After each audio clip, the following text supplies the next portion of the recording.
Now that we know how many knives we really need, how about we find one that is perfect for you? So first of all, I want you to actually go at a store and hold a knife.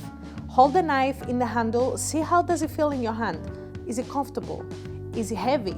Is it lightweight? I choose to always have a lightweight knife because I'm standing in the kitchen many hours, so a heavy is very strenuous on my arm right here. The second thing I want you to check is the length of the blade. So this one is a 6-inch and this one is an 8-inch. You'll see the difference. I started out with a 6-inch, but eventually I felt more comfortable and confident, so I went to the 8-inch.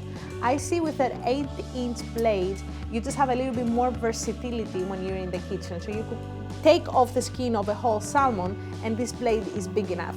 This one wouldn't be as much. So we check the handle, the blade. Now the other thing I want you to check on the blade is it curved or is it straight? So a straight blade is gonna be great for chopping vegetables, but it's not gonna help you with anything else. It's very monotonous what it could do. So that's why I prefer to actually have a curved blade, because this way I could chop very easily and move around my cutting board.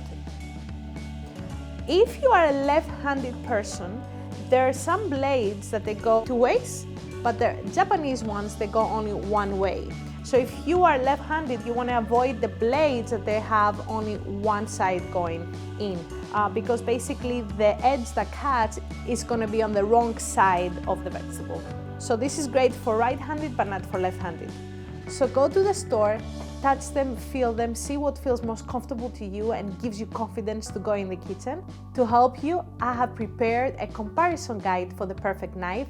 All those knives are quality and they will last you a lifetime. Now let's go to the next lesson and learn about safety and how to store the perfect knife.